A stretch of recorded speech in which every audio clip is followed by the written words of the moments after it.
जी अस्सलाम वालेकुम नाज़रीन, कराची के सी व्यू के साथ हम मौजूद हैं।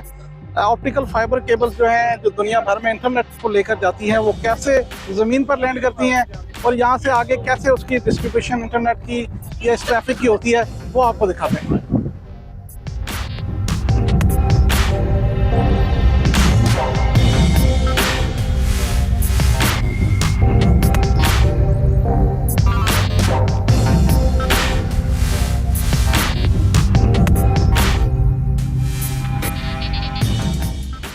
ये वो मुकाम है जहाँ से समंदर से आके ना केबल यहाँ पे ज़मीन पर लैंड होती है।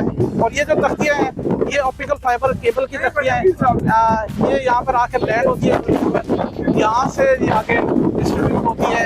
ये पॉइंट है जो समंदर से निकलने के बाद केबल जो है वो यहाँ पर ज़मीन पर आती है। आगे हम आपको इसका एक्सचेंज दिखाएंगे, लेकिन ये प्रॉपर जो लैंडिंग के हवाले से PTCL के जो काम है वो क्या कहते हैं वो भी आपको दिखाएंगे।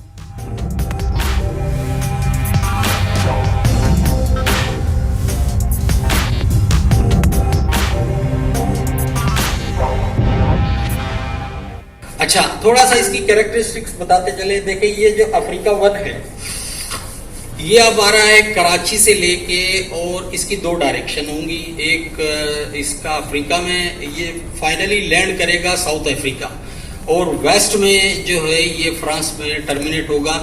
बियॉन्ड अलेक्जेंड्रिया ये 2 डायरेक्शंस में जो है ना वो मुड़ जाएगा केबल, और साउथ अफ्रीका जो है वो वहाँ इसकी अफ्रीका में फाइनल डेस्टिनेशन होगी, और अफ्रीका 1 वेस्ट में फ्रांस में इसकी टर्मिनेशन होगी।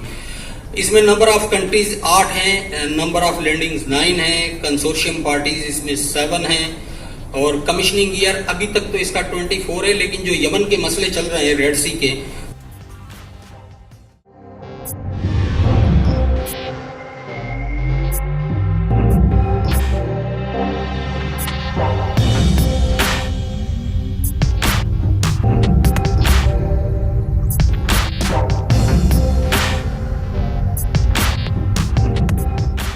इसका स्पैन आप देखें, ये ईस्टर्न साइड है, इसमें हांगकांग और सिंगापुर, ये जो मैडम बता रही थी कि मेजर पॉप हैं जहाँ से हमें कंटेंट लेना होता है। उसके बाद ये ऑल अराउंड ट्रैवलिंग करता हुआ फ्रांस तक जाता है। इन बिटवीन इटली है, ग्रीस, इजिप्ट, इसमें टोटल 16 लैंडिंग पार्टी है। तो ये जो रेड है सारा इसका वो है केबल है सारा। अब ये जिस तरह बन रहा है ये कहलाता है ब्रांच। तो पाकिस्तान को देखें, ये एक ब्रांच जा रही है UAE, इसी ब्रांच में हमने भी ब्रांच बना दी। ये मेन ट्रंक है, ये जो यहाँ से ये सारा चल रहा है ये मेन ट्रंक है, यानी बैकबोन नेटवर्क, बैकबोन केबल ये है। बाकी सारी ब्रांच हैं, एक इधर हांगकांग है, इधर सिंगापुर है। यहाँ पे आके ना ये फिर ब्रांच हो रहा है, एक हांगकांग की तरफ जा रहा है, एक सिंगापुर की तरफ। ये फ्रांस तक जा रहा है, ये टोटल फ्रांस तक जा रहा है। ये है रेड सी का एरिया, जहाँ बात हो रही थी प्रॉब्लम है अभी आजकल, इसकी वजह से यहाँ प्रॉब्लम।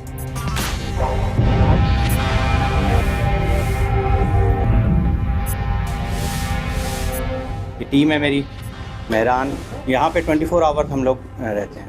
अभी इस NMS रूम में ये लोग मॉनिटर कर रहे हैं। सबसे पहले तो आपको वो दिखा दूँ, ये है पावर फीड इक्विपमेंट। अंदर इन्वायरमेंट मेंटेन करना होता है हमें, हमने एयर प्योरीफिकेशन भी लगाई हुई है, तो इसलिए ज़्यादा हम लोग इसके अंदर कमरे में इक्विपमेंट रूम में आना जाना नहीं करते। अच्छा, इस इक्विपमेंट की ख़ास बात ये सारा अमेरिकन इक्विपमेंट है, और इसकी रिपेयर एंड मेंटेनेंस के लिए भी ये अमेरिका ही आता है। लेकिन ये सारे इलेक्ट्रॉनिक्स बोर्ड है ना, तो इलेक्ट्रॉनिक्स बोर्ड है, अगर कोई भी फॉल्टी हो जाए, हाई टेम्परेचर की वजह से अलार्म तो आता है, हम उसको प्रिवेंट कर लेते हैं, तो फिर उसको हमें रिप्लेस करना होता है। रेशो क्या है इसकी रिप्लेस होने की? उसको कहते हैं मीन टाइम बिटवीन फेलियर।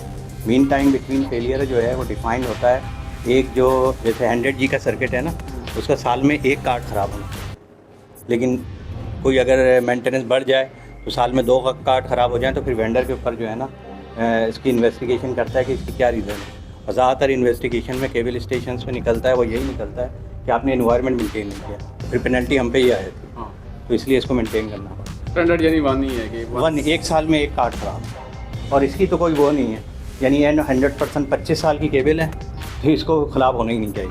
ये सारा जो है ना लोकल पोर्शन है, बैक हॉल, यानी इधर जो है ये कहलाती, ये डिस्ट्रीब्यूशन हो रही है। यहाँ पे जो है ना SMW4 केबल, IMEV केबल सब मौजूद है। अब फॉर एग्जांपल ये AA1 है। अब अगर मुझे SMW4 का कोई ट्रैफिक लेके जाना है तो मैं उसको यहाँ से जो है ना शिफ्ट कर दूँगा। ये समझे एक पैच बना हुआ है, इधर से केबल निकालिए दूसरी साइड लेके चलो, ये कुछ भी नहीं, ये खाली है, इधर पैच बन रहा है, ठीक है। इसको इधर से निकाल के अगर इधर ले गए तो ये दूसरी केबल पे चले जाएगा। तो ये बैक हॉल रूम कहलाता है। ये PTCL मेंटेन है, टेंडर होता है, यानी सेंट्रलाइज प्रोक्योरमेंट होती है इंटरनेशनल लेवल पे। जो विन करता है वो वेंडर अपना इक्विपमेंट लगाता है। और अमेरिकन ही क्यों प्रेफर किया जाता है, क्या मतलब? अमेरिकन ही नहीं, इसमें मैंने बताया ना सेंट्रलाइज RFP होती है, सेंट्रलाइज RFP होती है, उसमें जैपनीज़ भी आए हैं, अमेरिकन भी आए हैं, चाइनीज़ भी आए हैं, लेकिन फिर उसके बाद उनकी क्वालिटी असेसमेंट और दूसरी सारी चीज़ें होने के बाद जो विन करता है उसको कॉन्ट्रैक्ट मिलता है, चाहे वो कॉस्टली क्यों ना हो।